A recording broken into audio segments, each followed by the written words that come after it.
Wonderful. Okay, well, hello all. Thank you for joining today. I am Jean Hannon, and welcome to the Long Island Tech Interesting Conversation Series. For those new to the group, we are a not-for-profit organization with a mission of providing networking opportunities, mentorship, and just general idea sharing, like what we're going to do today. And we are talking today with Mark Agovino. He is the founder of Coppertree Staffing. He's an expert at helping technology companies to hire the top employees, focusing on the New York City area, metro area. And Mark has also been a very long-time active member of Long Island Women in Tech. So he's added a lot to group conversations in the past, and it's really going to be a very good conversation and information that anyone interested in a career, whether within technology or outside of it, will find very applicable. To prevent any background noise, I am going to see about muting participants if we end up with background noise. And we do want this to be an interactive conversation, so go into the group chat and just type in a question mark or your question so that we can turn the mic over to you. And let's get started. Mark, hi. Please take a moment and introduce yourself to the group and even tell us how you got involved with Long Island Women in Tech. Okay, sure, no problem. So like you guys all, I'm a techie. I graduated with electrical engineering degree and went into telecommunications. So project management and then ultimately kind of sales engineering. And then at some point, probably about 13, 14 years ago, I kind of decided to make a shift.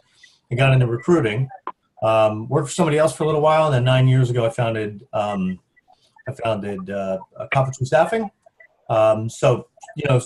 Small company, but we've got to focus on kind of infrastructure technology, if you will, in the New York metro area. Something I love doing. I love talking to people, helping people, and it fits. So, I got involved in Long Island Women in Tech. I'd actually known of Stefana through school. I saw some of the work she had done with coding classes for the kids. Thought that was awesome, and then it just kind of made sense. My goal is to help people. Both companies and people make matches here on Long Island and in Manhattan, and it's a really fantastic group. So glad to be a part of it. Great. So let's think about our careers. And the very first spot in our job search seems to be with human resources. And what is happening? What you work with human resources, so you kind of understand their processes, and what do you see happening there? What are the trends? What should we be aware about as we're looking at our job search? Well, I'll tell you what. One of the great things is I've seen a full cycle of a kind of hiring environment, right? So when I first started this company, it was 2009. We'd just come out of the financial meltdown, and companies were just shedding staff, and it was very hard to find a job. Harder to find a job, and companies weren't doing much hiring. We've now flipped that kind of 180 degrees. So unemployment is very low. IT hiring continues to be strong, and ultimately the biggest obstacle that most people find is finding quality candidates. So HR departments are now shifted to kind of a different model. It used to be just post a job and you'd find dozens of qualified candidates. Nowadays they're shifted to kind of inbound recruiting, company image building, candidate experience, more of courting good quality candidates. So they still post jobs, but I don't think they put as much credence in it. I think they're kind of more actively and proactively going out and finding good candidates. So, I think that means that you need to make yourself kind of marketable, identifiable. You need to have a personal brand, uh, Mm-hmm. clear about what it is you do and the value you bring. Yeah. I think that's a big way of getting kind of noticed.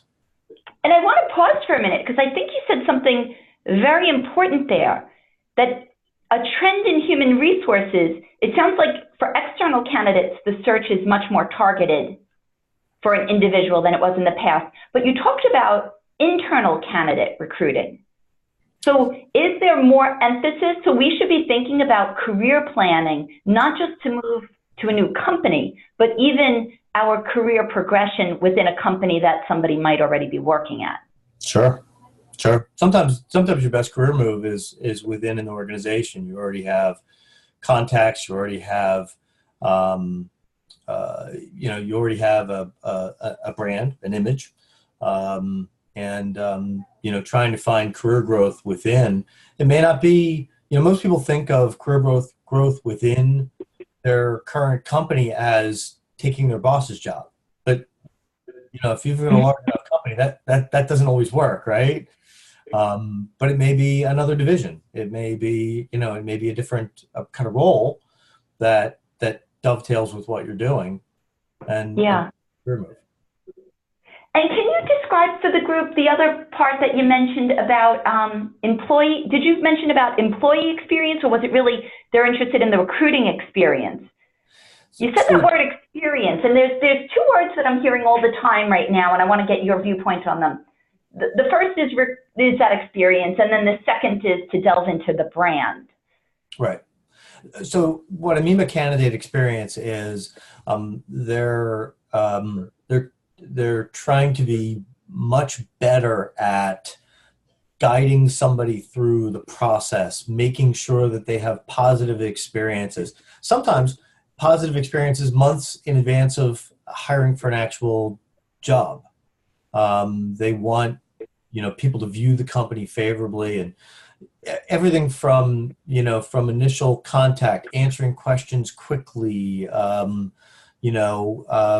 being quicker to arrange the next interviews and the onboarding experience. It's really a big focus for a lot of companies. I have some clients who trust me in terms of qualifying candidates, so they don't want to necessarily do that the first phone interview to see if the person's a fit or not. They want to do that first interview so that the candidate has a good experience with the company. And so they Yeah. start to fall in love with the company quicker, if you will. Yeah. And that dovetails really into, so when you say brand, I think of companies with brand. Frankly, I think of like a box of cereal when I'm thinking about a brand. And Right. now you're talking about a brand, and companies are thinking about their brand with candidates and their recruiting process. But we also have to think of ourselves as a brand. So share what you mean by that and why that's important. So there's a word association thing that goes on, whether it's with a candidate or a box of cereal that you kind of think of, right? And so you want to make sure that people are kind of associating good words with you, not kind of the same old, but something a little bit different and unique. That helps. Um, Everybody has a brand already, whether you know it or not. What your current coworkers or peers kind of think of you. And it could be competent, aggressive, it could be negative, things in there as well. There are, are you a spectacular sales engineer? Are you a dynamic and creative coder? I mean, these are all things that make up your brand, right? I think it's especially important for people who are in kind of this career transition mode to look at how are you presenting yourself and your expertise, both on your resume, on your LinkedIn page, Right. things like that, so that somebody can identify what it is you bring to the table. and what it is you want to do. Some people cast a little too wide of a net, I think. And because of that, they think they're going to get more opportunities, but ultimately it kind of hurts them because you can't figure out, well, wait a minute, what is this person doing? What do they want to do? Yeah. You know, and go ahead. are there things, because I feel like I sometimes think in the reverse, are there things with our brand that we should not do? It sounds like you're saying we shouldn't be super general, like we shouldn't be something to everyone. Correct, without a doubt. You know, I see so many. I mean, I look at 100 resumes a day, right? And I find that there are a lot of them that I will look through and be like, I don't kind of understand this person because, you know, it's just unclear, right? So the mission statement of a resume will say to join a dynamic company and be a, you know, solid contributor. Guilty. Right? Like, that's great. You've been on my LinkedIn profile. It's great, but anybody can say that, right? Right. So, It you know, means I'd rather you be really specific, you know, and say, you know, to leverage my expertise in, you know, mobile interface development, you know, for a company that produces, you know, great consumer, you know, consumer apps. Okay, that's a good example. Right? Yeah. Let me go over to the chat. I do have a question that came in from Mary Beth. Mary Beth, if you're on, I'm going to.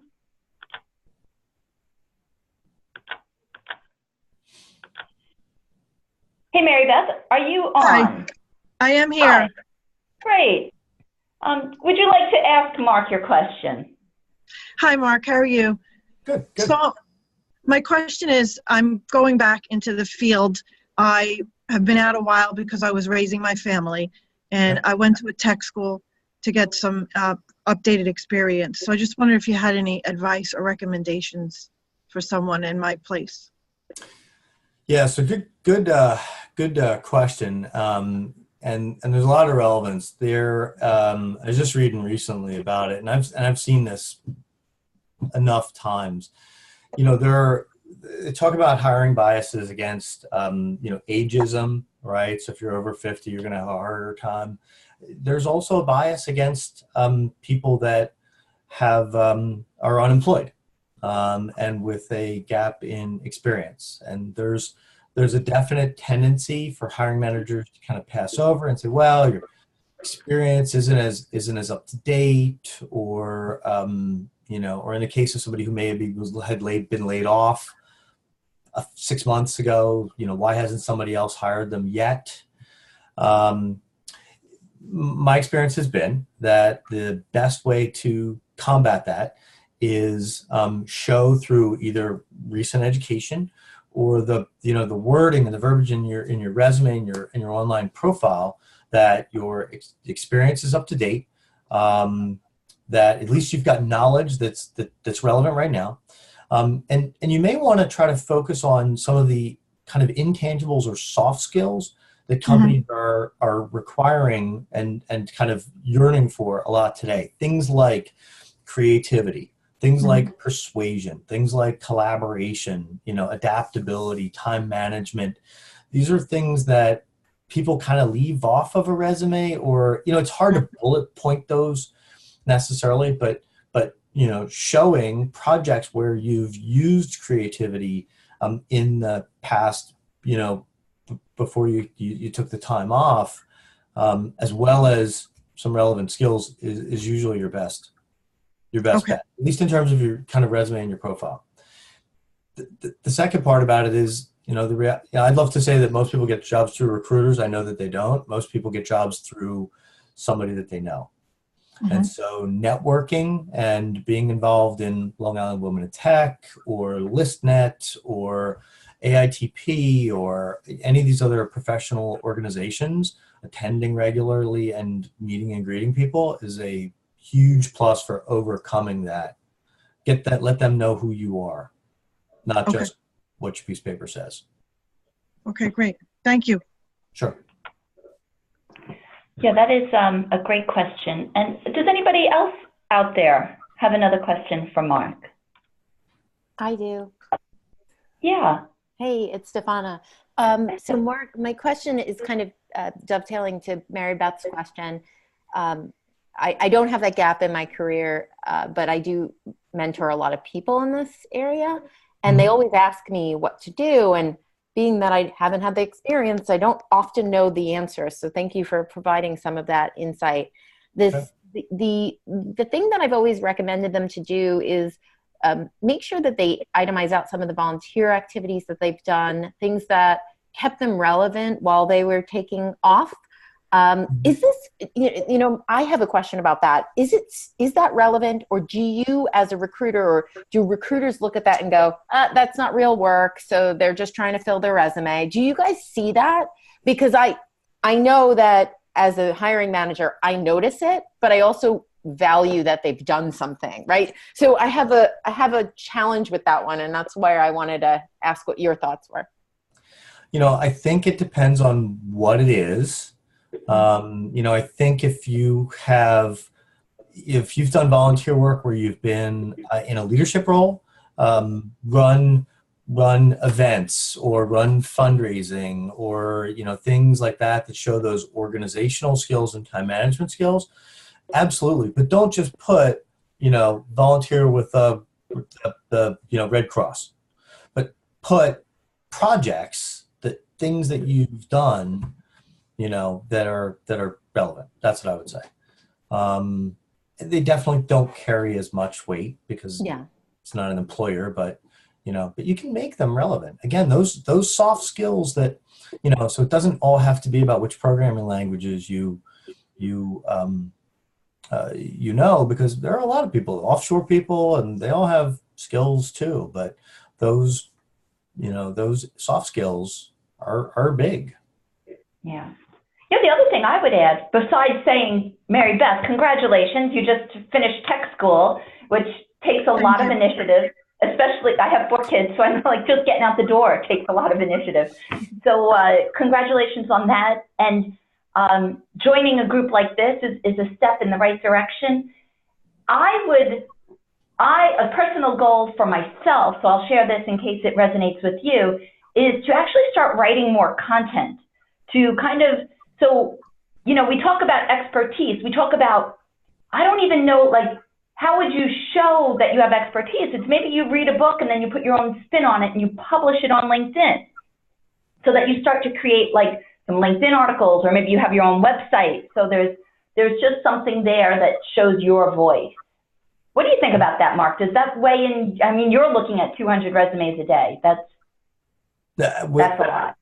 Without a doubt. And so this actually goes back to the personal brand conversation, right? So your resume today is a part of kind of how people view you, but your LinkedIn profile is going to be really big. And so make sure you have a quality picture taken.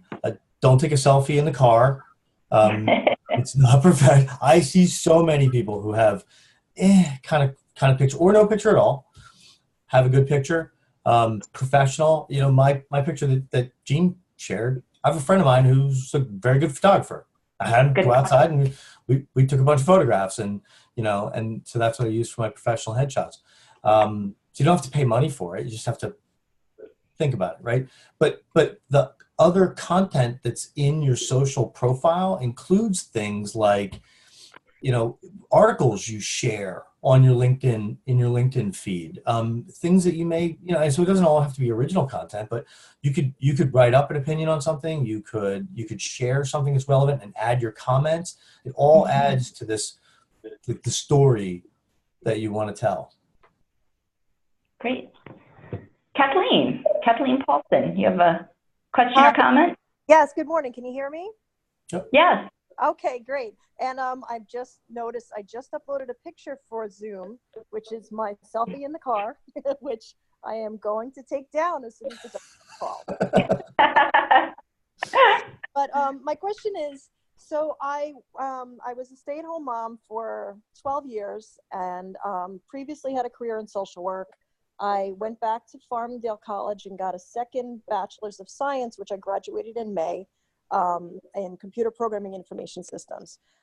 Since then, I've had trouble being able to get interviews despite having a pretty high GPA.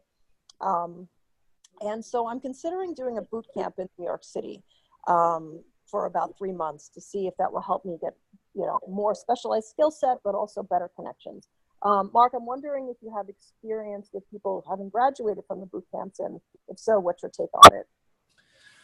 So I have to a point. I think that your situation, not only having a career gap. By the way, congratulations on completing yet another bachelor's, which is awesome. Thank you. But you're also kind of shifting gears. So if you were re-engaging in the social work environment, maybe different. You could kind of bank on that. You're almost going to be acting as a new college grad. And what does a new college grad have to bring to the table? Usually not a lot of experience. You've got some project work you've done in college, and you have energy and enthusiasm. But anything that you can do, whether it's a boot camp or it's there's a cybersecurity like hackathon kind of things where you could show participation in that show show relevant kind of skills and experience, even though you don't have it. That's going to be a big plus. Okay, great, thank you. Sure. Mark, Mary Beth, go right ahead. Hello. Hi. Yes, I was wondering if you recommend getting certifications in the field, if that helps with finding work. I think that in general, certifications are a good thing. They may or may not help you. I do find that some positions, for example, that I recruit for require a certain certification. Cisco, CCNA, for example, if you're into networking. Some others are kind of like we expect you to have this anyway. So you may need, like maybe if you're in computer operation systems, you may need an A+ certification from CompTIA. So I think it depends. You have to do a little bit of research. Some certifications tend to be more relevant and marketable than others. The marketable ones tend to be much more higher level, right? So if you're an AWS and Amazon Web Services solutions architect, that's very marketable. But so it depends on which ones you're talking about. Okay, thank you. Sure. I'm next, Jean. Well, I think you should kind of share your experience that you just chatted with in the group. So I just recently went through the interview process. It took me about 8 months to find a job. I did not have a gap in experience, but it still took me about 8 months to find a job. And I think it's because I was being very specific about what I wanted, which is good, right? To be specific. I think a few things that I was asked for that I was kind of surprised with. Certifications was one of them, but it was because I was going into the AWS space and the cloud space. Being a product manager, we don't usually go for the certification unless it's like agile certifications. Right. So it's a little odd to be asked for that, but it was because of the market I was in. So that's good to know. I just wanted to point that out. The second thing that's kind of scary to me, because again, I'm a product manager. Although I'm a software engineer on the side, that's not really what I do. I was asked to provide sample code or my contributions to open source. So they want your GitHub profile. They want to see that you've done stuff, you've helped people. Even if the help that you're providing is just updating documentation on a project, at least they can see that you collaborate with the community. So that was interesting. I think that was related to getting a job at GitLab, and then had an interview at GitHub, go figure. So I had to have a profile. But the conversation I had with them was, how many contributions have you had? And what kinds of projects do you work on the side? And as a mom who has 2 young kids, and I run a nonprofit on the side, I don't have time to work on these other projects. So I think, that might have been, if I were going to go into those software development roles, I probably would have had to say, hey, put a pause on some other work and get some projects out that people can see relevant work that I've done for free. Because it's not just work I've done in projects at work. They want to see what you do in your spare time. They want to see you tinkering, as the guy had told me. And I just laughed at him. I was like, dude, you're not a parent, are you? But yeah, tinkering. Right. They wanted to see that you tinker with technology. Okay. Time management skills coming up soon. Oh, goodness. Yeah. And, I'm an overcommitter, so there's no way I had time to tinker. Yeah. That's actually a really good point. So a lot of things that I end up doing end up being, infrastructure related, or maybe even sales kind of roles in the tech space. Not as much on software development. GitHub, is a great place to kind of build a portfolio of some things that you've done that is really important in the development space. I'll have network engineers who tell me, I have, routers and and equipment at home, and I tinker and reconfigure and do that kind of stuff. So that's that example of that, having something that you can say that you do outside of work, it does add. Yeah. I'd like to do a little pivot for a moment. And I think when you talk to Long Island women in tech and we're talking about our careers, we have to address the elephant in the room. We have to pull up a really big chair and let the elephant sit down. And that to me is the pay gap. Yeah. So I'd like to do you sense that? Do you see that? And what tips do you have for women so that when we can get past how do we get that job offer, we can get to how do we then negotiate within our company or outside in a new position, negotiate at the right salary level? Right. I would say one problem I see is there's just not enough women in tech. I mean, it would be great to see if there was a 50-50 mix. It'd probably be a lot easier, and someday we'll get there. But for now we're still growing and building. So what I would say is, from my experience, I have never seen a company that will consciously choose to pay a woman candidate less than a male candidate given the same level of experience. Mm-hmm. However, I will say that the big disadvantage is that some women, and minorities as well, may be coming from a position of having made less in a current or past role, and the practice used to be ask what the person is making today, and then your offer is a 5% increase, for example. So you're automatically disadvantaged if you are not kind of in the zone for the correct salary for that role. So New York City actually passed a law a couple of years ago. I think California has the same law now too. It's kind of a don't ask, don't tell as it relates to salaries. Mm-hmm. So companies are not allowed to ask you these days, how much do you make today? And so that changes the conversation. They may ask things like, what are you looking to make? And so because of that, you should do enough research on your field to make sure that you're asking for something that's in the mainstream.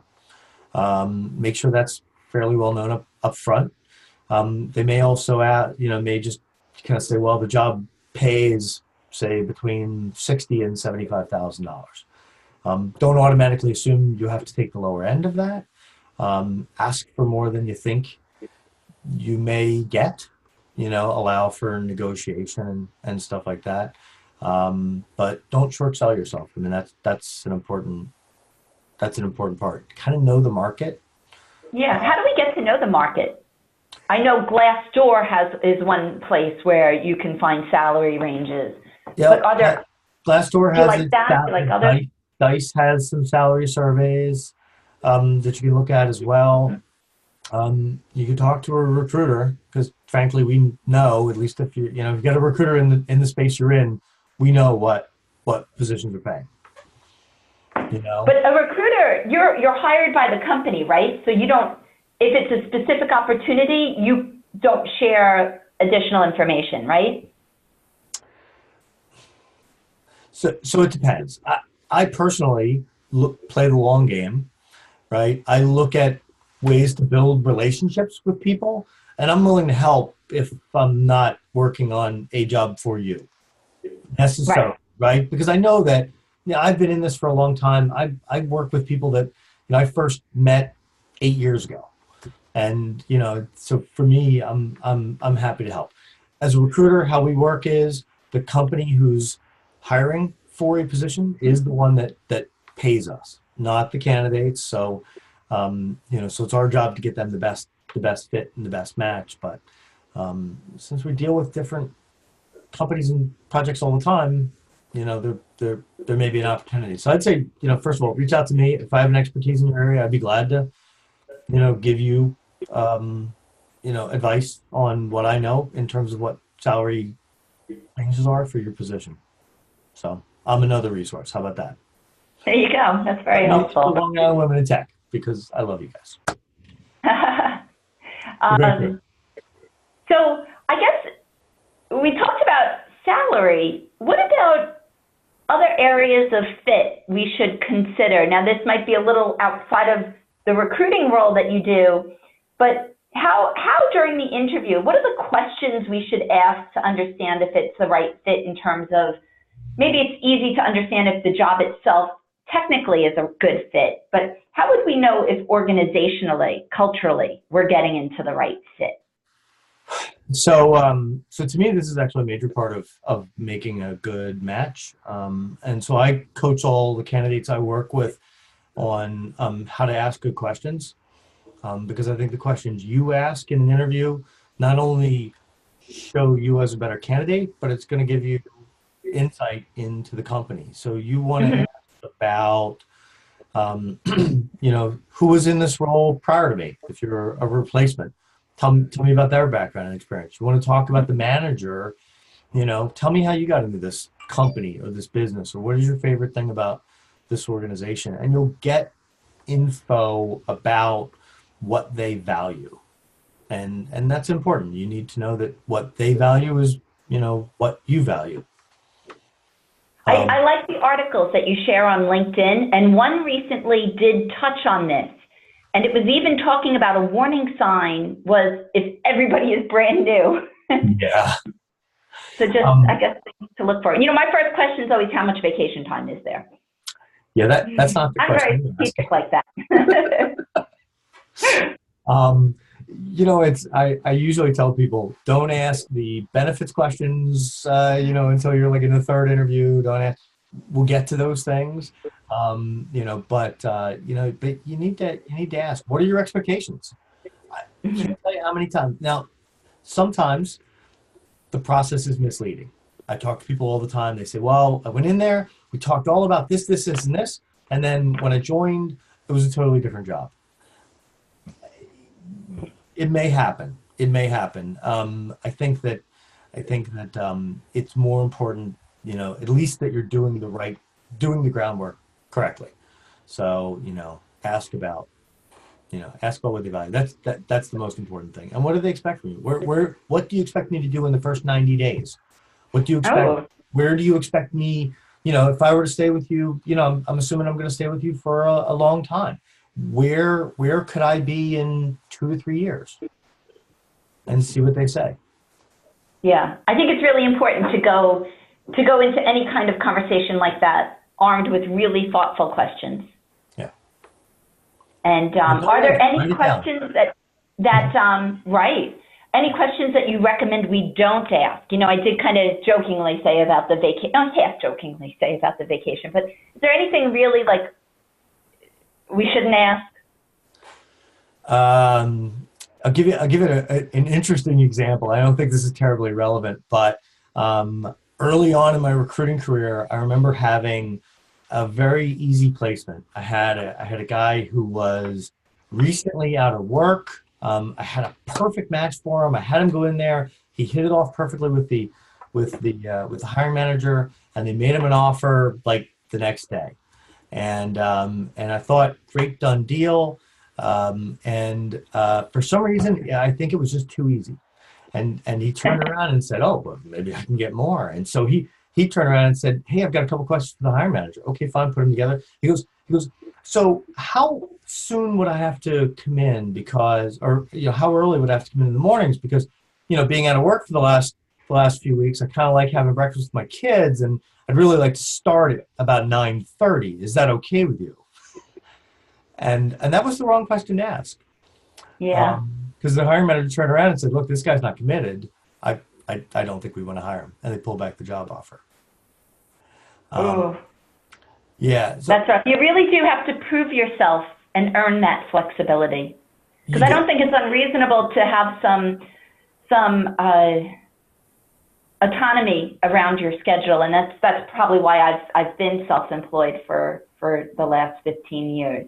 Because I value a little of that flexibility. But if you're an employee, I've seen them create that, and I think it's after you prove yourself, not before. Without a doubt. So I mean, I would say the kind of questions you don't want to ask are, anything that really is about how are you going to accommodate me as an employee. Now, I know those things are in your mind, right? So you may have some schedule constraint. You have to kind of figure that out, as you go. I would say, and sometimes, right, along those lines, it's not even what you say, it's how you say it. He kind of sounded like, I like to relax, it's not important. Where if you have that same ask, but you say, I am 120% dedicated to this position. There are going to be times, however, that on the personal side, I have a situation that I need to take care of early in the morning, and it might prevent me from getting into the office until 9:15. I'd stay late, I work, I always deliver. Like, you can kind of get it. Yep. With saying, like, I'm with you, I'll accommodate you, you accommodate me, instead of just being like, yeah, I like to sleep in. Yeah. I would agree. It's how it makes you feel, how it makes you sound. So it's excellent. And we have a couple of questions that have piled up. So I am going to turn over to Irene. Irene, are you on? Are you there?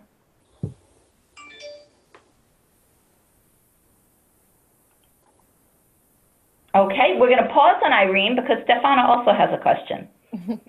So I get this question every time I interview with like the third interview. They always ask me and I answered it, obviously got a job, so I did it the right way, but I'm trying to figure out what they're trying to get from this. The companies have asked me, what would you do in the first month to get on board at the company? That's kind of, I actually told somebody that question that was asked of me, and I said, how would you answer it? And they're like, really? They're not going to onboard me? And it seems like a new trend of, hey, by the way, at your level, you should be able to onboard yourself. So what have you seen around that, Mark, that question? What are they expecting from you when you answer that question? I think I answered it right. I said I'd do it all myself, and I guess they were happy. But I don't know if that's what they were looking for, right? So can you help me answer that question? I think that question is stemming from a general kind of sense that, hey, look, even with unemployment low, money is tighter, the purse strings are a little tighter, and people have to hit the ground running. You want somebody who's productive as quickly as possible. And so I would say that the answer to that question is more along the lines of how are you going to, build connections within your peers within the organization, and become productive fast. So, I would say something like, honestly, my first priority is probably to dive into the product line, really want to understand it well. I'm going to spend as much time as available talking to and meeting with other people on my team so that I understand what has made them successful.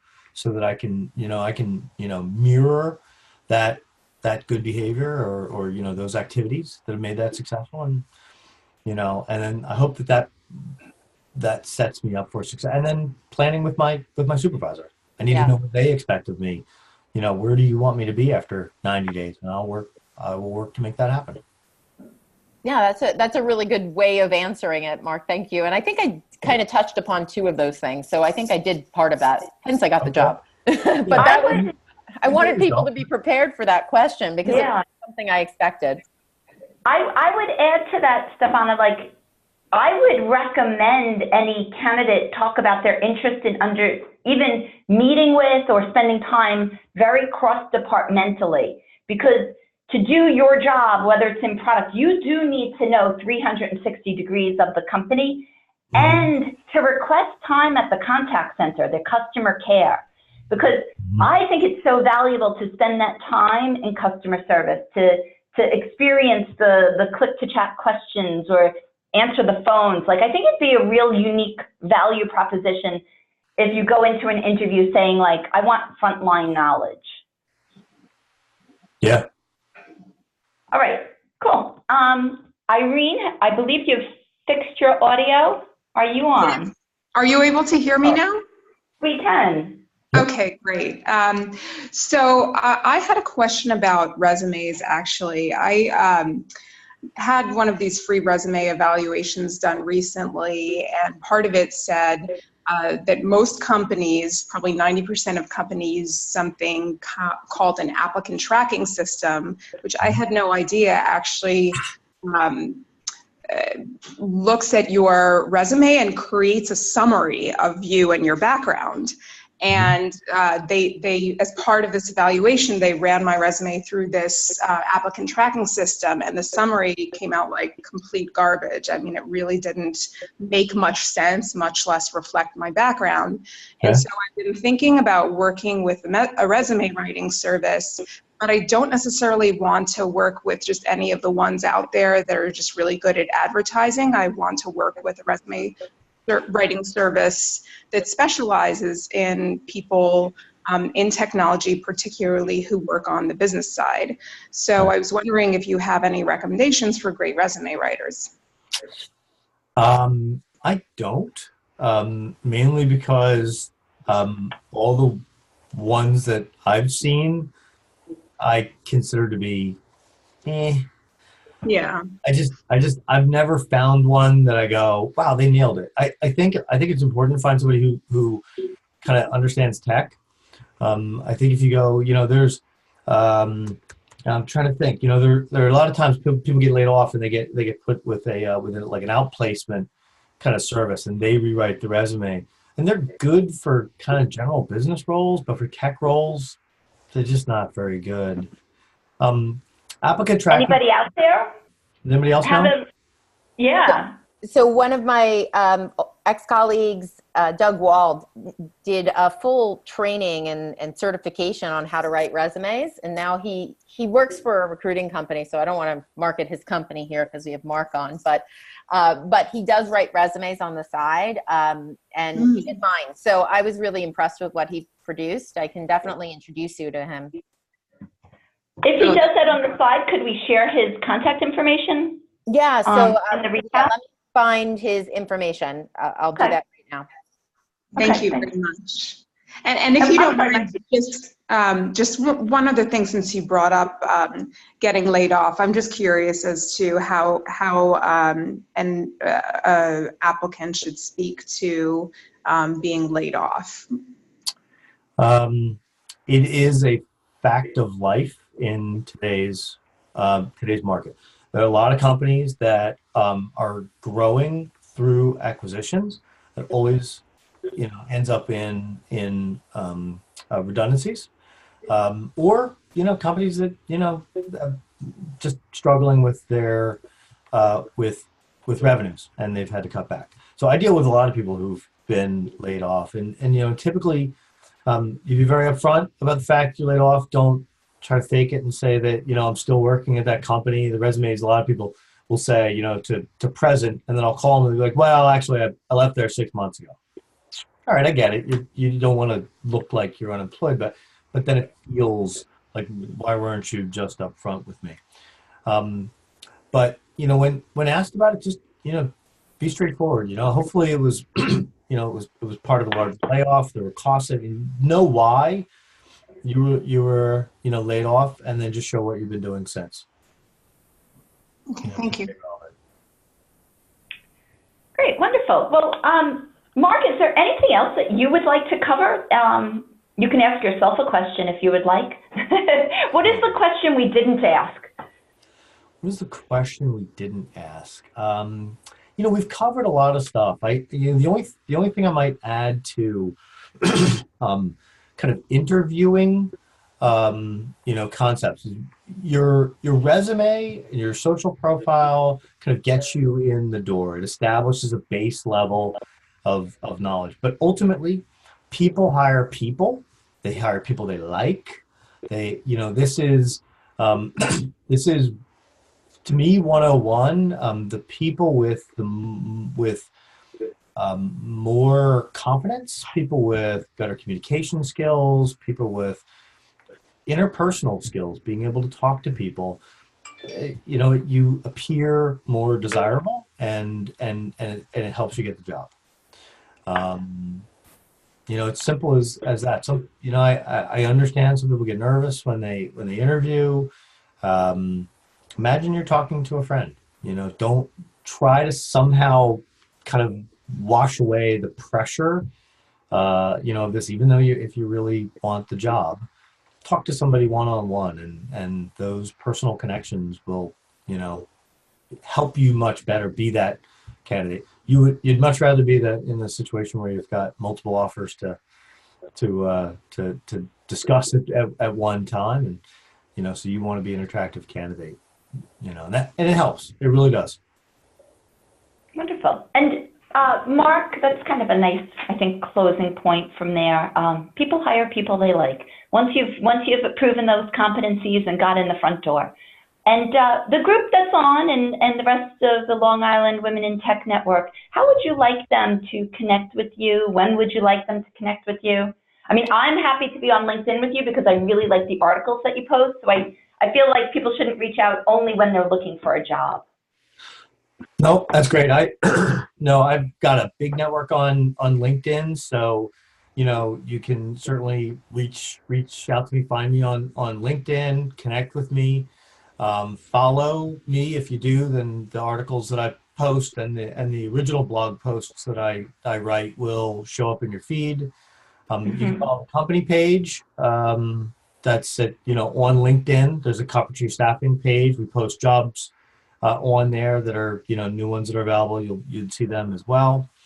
We've got a Facebook page, although it's been I don't do quite as much on Facebook, but contact me by email as well. I think you'll put my contact information here, mark@coppertreestaffing.com. Like I said, I'm a networker. I like helping people, and certainly in groups like this where I think I can add value, I'll help wherever I can. And he comes to Coffee Friday. Yes. Coffee Fridays, yeah. Free advice, Coffee Friday. And I will put all of your contact information, Mark, in the email that I share out to everyone. It will also include a short survey, 4 questions that by taking that survey and giving feedback to this Lunch and Learn discussion, you just help us to continue to bring you information that's relevant and interesting. So on that note, Mark, thank you very much for sharing your time and for always sharing your time with us. And it was really very interesting. Thank you, everybody. Enjoy the rest of your day. Thanks, Jean. Thanks, Mark. Bye, everybody. Great.